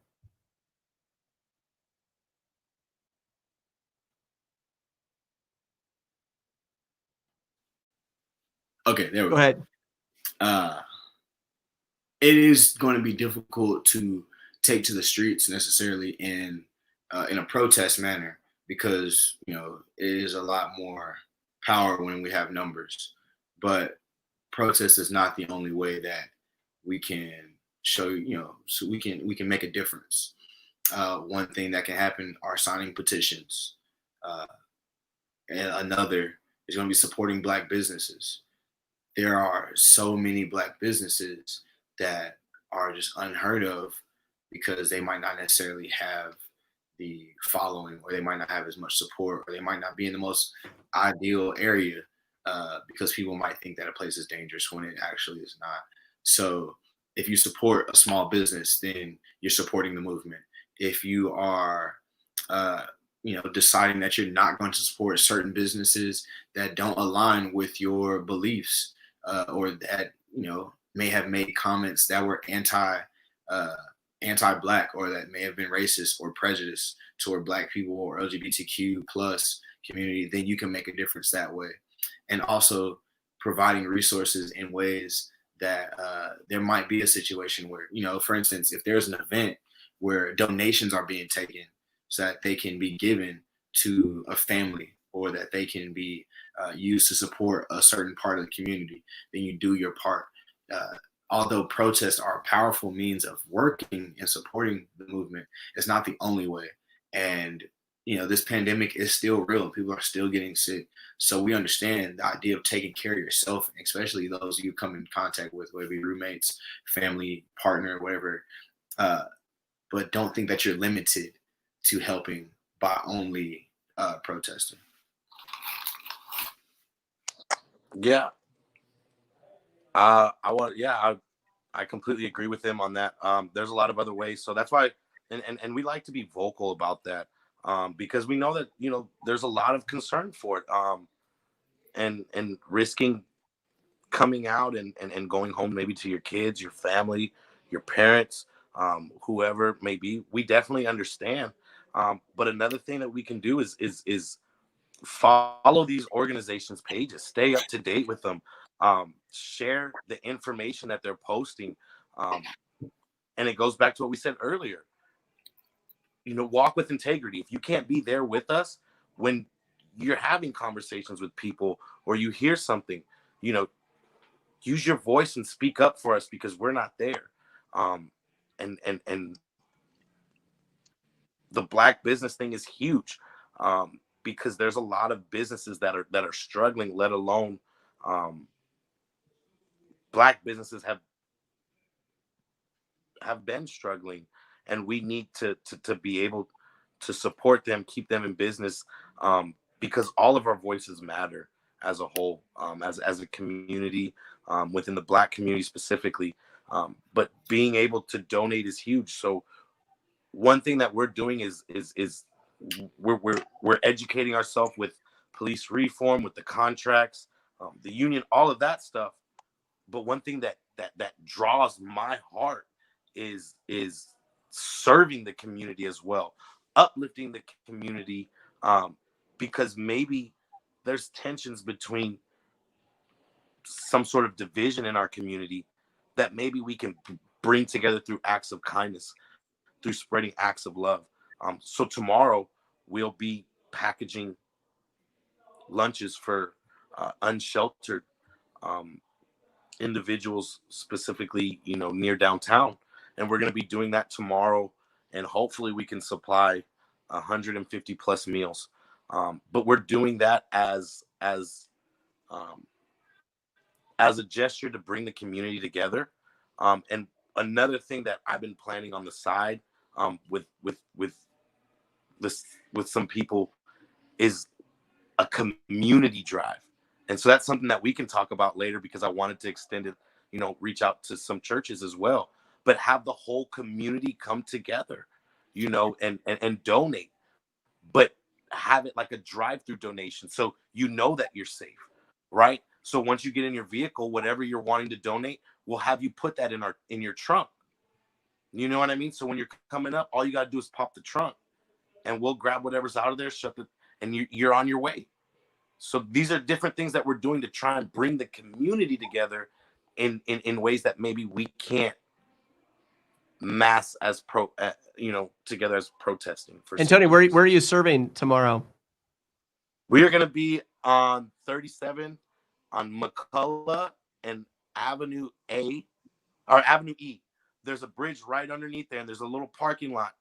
And we're going to be right there, McCullough and Avenue E. And we have, you know, you can reach us on Instagram, right? Young Ambitious Activist. If you do want to partake and donate in that, send us a message tonight, and we can set up how we can link up tomorrow. We have a lot of volunteers where we can have people that are in different parts of the city go and meet you, go and pick up some stuff if you can't make it, because every little thing makes the difference. We want to supply these people with not only food, but we want to put together hygiene bags. We want to give them personal, you know, hand sanitizer, soaps, toothbrush, toothpaste, floss, anything that they can use, lotion, right? But we also want to be able to get them masks, because the masks are mandatory and they are downtown, they are outside. Sure. Right. We have to think about them. You know, it's so much easier for them to maybe catch these viruses if they don't have masks. When we went down there today, I think I saw maybe 1 or 2 people with masks. That's huge. That's huge. We want to give them gloves. We want to give them everything that we can to possibly do our part to keep them safe. If we can be inside, if we can be in our homes, we can shut the door. You know, we know that our family's at ease. The least we can do is reach out to those in need and do our part. They're part of our community, and they matter. And we need to show them that we care. We need to show them that we support them, and we just need to come together as a community, man. Our community needs love right now. That's great. And Antonio, you can come to Corazon Ministries anytime. It's our homeless ministry at Travis Park Church. Right now, we're serving hygiene kits and food every day at lunch. We do it at the corner of East Travis Street and Santa Rosa by Santa Rosa Hospital. That's our hub. There are city hubs all over the city. One is on the east side. There are some on the south side. And so again, Antonio, we'd love to plug you in any of those locations if you want to serve in the future. But yeah, go out tomorrow, support Avenue E, McCullough, pass out for hygiene kits. We always need it. That's kind of near CAM, Christian Assistant Ministries, I believe. So Thank you, Antonio, for that. And again, We'll be there's under the bridge. under the We'll be bridge. Yeah, that's good. What time? We will be serving at 4, getting there at 3 to set up. All right, great. I'll stop by. I'm gonna help you guys out. That's awesome. All right, so we want to get to Chad, Pastor Chad, for another question, and then we'll conclude with one more comment that I saw from from Joshua James. Yeah, no, I mean, I also want to say, Antonio, we'd love to help, and we're right downtown. Our church is in Southtown, so we're right off of Pressa, right by like Taco Haven, and I mean, you mentioned like drop offs and stuff like that. Like, I mean, the reality is nobody's meeting at my building right now, so I've got a building that's empty, and we've got 2 commercial freezers and a commercial size fridge that are empty that I can put food into and whatever we need to. So let me know if you need help. Would love to. We'd love to be a part of it. I don't see us going back to church anytime soon, with people in the building. So I basically have a building that we can use to store whatever we need. And our facility in Southtown, before we moved in, the church before us was feeding 80 to 100 homeless once a week and handing out packs and stuff. And so we had to end it because our children's ministry is back there. So we're trying to figure out the crossover, but we still want to be involved in that. So I'm going to come out as well tomorrow. I'm going to put it on my calendar. And so, thank you so much, brother. That's huge. That's huge. I got chills right now because this is what I'm talking about. Like, we have opportunity where it's wanted. We just need to talk to each other. We need to get the word out. Absolutely. I love it. I did have a question. I'm going to go back to the conversation we were talking about with trauma a little bit. And I mean, this is a selfish question. So I'm just going to say that up front, but so I'm actually, he's here and he's got my other headphone in right now. This is my 15-year-old son, Jaden. And Jaden, you wouldn't know it, but he is part Hispanic. So but he's super white passing. So people don't believe him that he is. And I'm putting him on the spot, but Jaden goes to predominantly white school. Minorities are very minority there. And Antonio, you mentioned earlier, like, as you were going through middle school and high school, laughing at things that now you would look back and be like, man, that it's not funny. Like, I was just laughing because I was in that situation. Maybe didn't like, I guess my first thing would be, did you understand that, like, what was being said in a way that it was hurtful? Or was it just kind of the norm and so you're used to that? And then absolutely no. Yeah, it was hurtful every time. Okay. And I think for me, like I said, the selfish question I'm asking is, I've got a 15-year-old son at a predominantly white school. I know, like, not only predominantly white, but the more I'm learning, it's a fairly racist, like there's a lot of racism that goes on in that school and district. Yeah. We're learning what it looks like to be anti-racist and, working through that process. But I just wanted to hear from you, from somebody who's out of school now, like, what are things, and it's trauma. So I don't want to, like you even mentioned earlier, like you were feeling the feels from like even mentioning it. So I don't want to step back into that much, but I do want to know, like, what are things that you might be able to tell him that's like, hey man, and like, don't hold back. Like, hey, when this is said, this is offensive. And I want him to know, like, here's how you can step in and say something and be an ally, Perfect. Be an anti-racist. And perfect. Yeah. Yeah. Anytime, it is traumatic because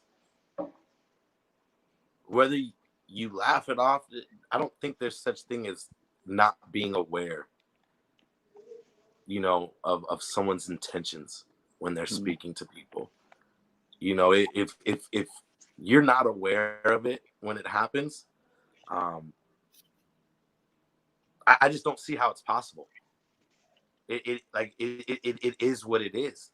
And the best way I can say it, unless, obviously you're not one of those parents, right? But if you're one of those parents, those kids they weren't born racist. Yeah. That's the thing. Yeah. They weren't born racist. they've seen it around them and it's been allowed and they see it as okay, and it's not. So what I would say as far as advice to your son, anything that you don't think somebody would say in front of your parents, right? Like if you had that individual at the table with you and your dad right now, and they said something about somebody, how would that register? You know, how would that make you feel?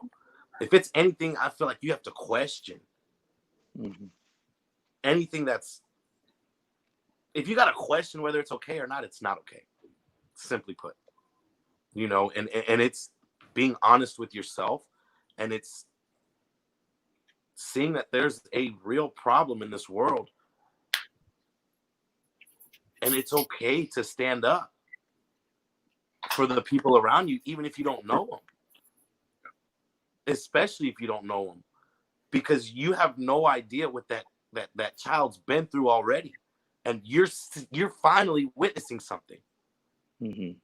But who's not to say that doesn't happen daily? One time is too much. So the fact that it's happened, it's the same thing when stuff's going on and you've got people filming it. Why are you filming it when you can go and be part of a solution? So it's the same thing. My thing is, if you got to question it, and you even got to think about, is this okay? It's not. And just walking with integrity as a young man, being that's what the young ambitious activists, that's the message we wanted to portray to the youth, is walking with integrity, understanding the stuff you see on TV, the stuff that quote unquote makes you cool, right? Does it really? Like, who's to say what's cool or not? Yeah. You have to walk with integrity. You're the one that wakes up in the mirror every night, or wakes up every day and looks in the mirror. And you're the one that has to look at yourself when you go to sleep at night. At the end of every night, look back and say, hey, was there anywhere that I could have possibly stepped in and done something better? Right? And if you've seen, and if you've noticed and realized maybe some circumstances before today that maybe you could have approached, right, and maybe didn't, I think going back mentally and being aware of maybe some of those issues and some of those people, right? So that way, when you go back to school, you've already learned from those experiences, and you're aware on who maybe you need to reach your voice out to a little bit more. You don't know what those kids go through at home. Maybe it's not their fault. You know, we know right from wrong, but maybe they don't. Yeah. We don't know what's going on. So maybe it takes someone to talk to them. And it may take 100 times to talk to them. It may seem like you're talking to a glass wall. They laugh you off. They blow you off. And they maybe even call you some names for even wanting to come say something to them. But you got to understand that's part of the process. That's part of the process to change and growth. Trevor, what are your thoughts on this? So I went to Baylor. And Sick 'em Bears. I went to Baylor as well. Institution where we run into situations like this, where a lot of times in my friend group, I was the token, right? So I had instances where I heard things that were completely inappropriate, and I made the conscious decision to not address it. And I made a fault at that point, because that was a chance for me to, one, hold people who I considered friends at the time accountable for their actions, right? Because it's small things like that that help continue the unjust racism and treatment of people of color. And I want to say this, and Antonio, he said this time and time again, like, you got to speak up, man, and it's going to be uncomfortable, especially at 15. I take it you're a sophomore in high school. That means, you know, you're in your second year of high school at this point, You're not necessarily upperclassmen, but you do know how high school works. You've seen the cliques, you've seen the drama, and you've seen probably some locker room talk and just things that where things, it can get really really reckless and unfiltered. Because you're able to see it from the inside, now it's time for you to take the outside perspective and address what's going on internally so that there can be a solution. And you might, I'm gonna be honest with you, you might lose some people, right? But if they're not willing to see that, if they're not willing to see that that is morally wrong, you probably don't need those type of people in your circle anyway. Right? Jesus had 12 disciples. And then the Bible constantly talks about some that, those that he was really close to, or I think how the Bible phrases it is the one who he truly loved, or something along those lines, right? So even within his 12, he had a small circle of those who he was really, really tight with. He made sure that they had different conversations. So you might have to take that friend away from the larger group and say, hey, because I love you, bro, let me talk with you. What you said earlier, not okay.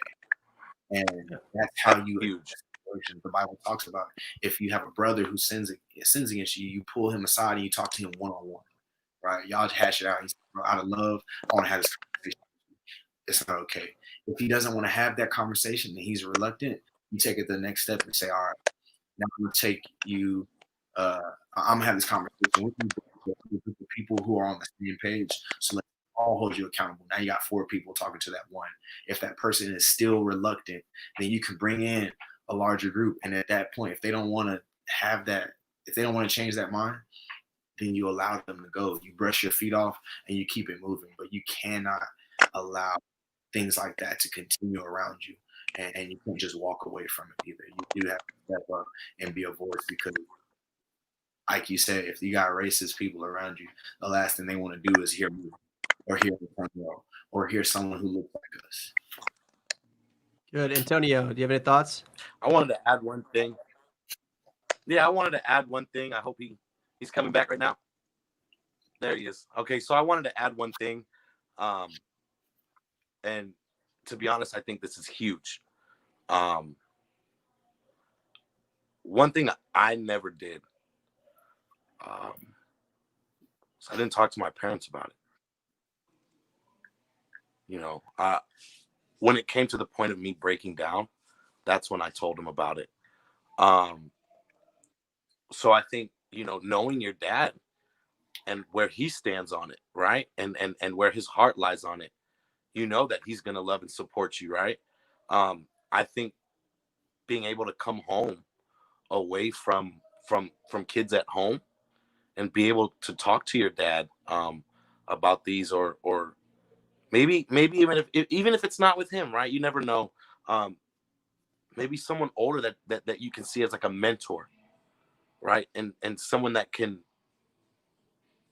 has great intentions for you, that's willing to step aside from their agenda and listen to your concerns, listen to how you feel about the situation, because holding it in and seeing it, you feel guilty. You feel just as guilty. There's times where I was in high school, I wasn't the nicest person, and there's some things that I've done, and to this day, I wish I would have done something differently. And I'm 29. I'm about to be 30 in 2 months. Good. Right. And that's huge. Like it still weighs on me at times. But being able to talk to those around you, like your dad or a mentor, someone close at the church that you can confide in. Well, thank you. I do want to get to one last question before our time's up. We have about 5 or 6 minutes left, and we want to go around the horn here. And it comes from Josh. He says this. I think it's a great thing to close on. He says this: is there anything about this movement that brings hope, joy, and energy? We'll end with that. In the midst of pain, we've talked a lot of the pain, so let's end with some hope, joy, and energy. We'll start with Trevor. Cool. Yeah, so even from the first big protest here on a certain Saturday, I think it was the last Saturday of May, what we saw was this collaborative desire for change and for justice. And then we realized that it wasn't just Black people fighting for this fight, that the whole world at some point, or representatives from every part of the world had come together and said, hey, we're all on the common ground right here. And regardless of our differences, we do see that you all are being hunted and killed, and it's not right, and it needs to change. So there was hope, realizing that there were a lot more allies. The joy from it that I get is something that I've seen Black people do for generations, is in the midst of chaos, they find a way to rejoice in the small victories, right? And, you know, in the fields, the slaves sang hymns and they sang songs and they danced, and they made sure that even in the midst of their trials and tribulations, in the valley of the shadow of death, they somehow found a way to rejoice in small victories, right? And then the energy is to see that it has not died, but the momentum is still going. This river is still flowing. We are not seeing a dam stop the flow here. Even if there are people or events trying to stop it, the momentum has been so heavy that it's knocked through barriers. So when I go and I get on social media and I see that my timeline, even today, is still filled with facts, information, protests, movements, discussions, people standing up. I mean, you can't help but say, you know what, like, I'm currently a part of a revolution, and this is going to make history. So I see the change happening, and I feel it, and I'm just blessed to be a part of it, knowing that I played a small role in something so much greater than me. Thank you, Trevor. Thank you for the voice, and thank you for speaking not only to these young ambitious activist people. We also are thanking you for your service to the students at Wagner High School, and just representing that. That's awesome, and being a great Baylor Bear. He's going to stay around with us. Antonio, your concluding thoughts here with that question. One more time, because I honestly, I was okay. I got it. Every time Trevor talks, it fires me up.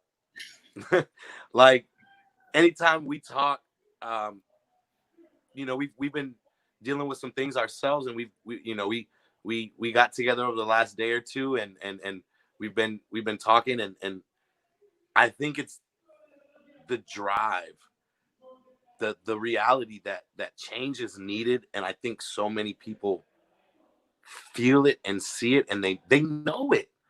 They know it. And the continued support, the continued love, the momentum, like he said, it's only getting bigger. And I think about, as a city, the different organizations, not ours. When I say the organization, I'm saying the organization as an umbrella, right? All the organizations have done beautiful work, and they put together beautiful, amazing, strong protests. And I'm like thinking to myself, this is with COVID. This is in a state of emergency. Like, we've been doing this, and imagine if there weren't limitations and there wasn't fear in what's going on, or the fear to stay safe, right? This would be way bigger. So as big as it is right now, I'm happy because we're all coming together, and the momentum is just, it's something that I haven't felt before.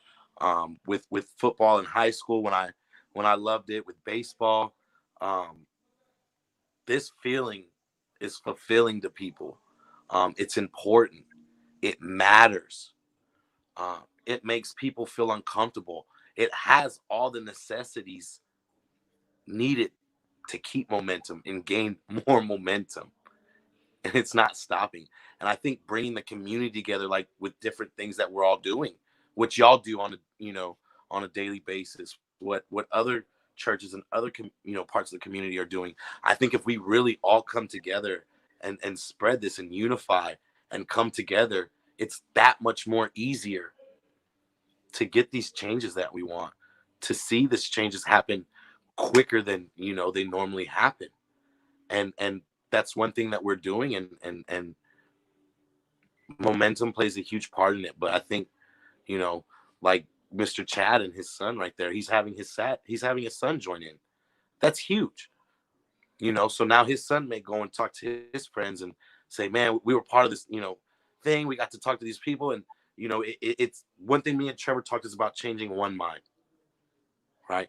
You may not be able to fix an entire city, right? But if you can change one person's mindset, and they can have that ripple effect, that positive ripple effect on the community, that in itself, if you throw a rock in the water, you see the momentum it carries. Energy is never created or destroyed. That thing's going until it hits something. And that's what we're doing right now. Good. Well, thank you. We've come to the conclusion of our time. We could probably talk about this for another hour, but we'll let the social media people take a break, and really we'll continue this conversation, because this is not going to stop. We are going to continue fighting for what is right, continuing fighting for change and justice for our Black brothers and sisters and all people of color, and any group, any marginalized group, right? Any marginalized group that has been taken advantage by people of privilege. And I need to do a better job. White people need to do a better job of listening, learning, and hearing. Pastor Gavin needs to learn from people who are going to be like, you know, Pastor Gavin, you did this in the past and it wasn't right, even when you thought you were doing good. I need to hear those things more. All of our communities of privilege need to hear that more when it comes to bullying and children's education. So thank you for all these conversations that we had. Please share this conversation if you can. If you're watching this live or later, hit the share button, because that's how we get this voice out in these type of contexts, especially during social distancing. We'll be back at some point again next week. We have a great lineup with some community leaders. Check us out on our Facebook page events to learn more who's coming next week. And eventually we'll be back at the friendly spot. Until then, support local communities, support those people who are serving us our food, tip well, serve people well, and remember, Black Lives Matter. And always go to, and I'm going to put their email up right now. If you want to contact any of them, please go to info@youngandbishopactivists.com. Contact them, and I will not be the last voice. Trevor, give me one word, two words, and we'll give it to give you 2 words to end on. 2 words. 2 words, or I'll give you a sentence. A sentence to end on. Or a word. Doesn't matter. Come on, I know you feeling it. Come on. The biggest change that can happen is going to start within you. Amen. Antonio. Black lives. Amen. Matter. Black lives. Matter. That's what we chant. Black lives. I'm waiting for y'all. Black lives. Black Lives Matter. There you go. That's how I want to end it. I want to end it that way to let people know we're here and we're just as important. And we want the community and the world's support, because we would have your back if you were going through the same thing. Facts. Amen. Thank you for being with us tonight. Guys, you guys stay on as we end this. You can stay on the StreamYard. That'd be great. And Pub Theologians, see you next week.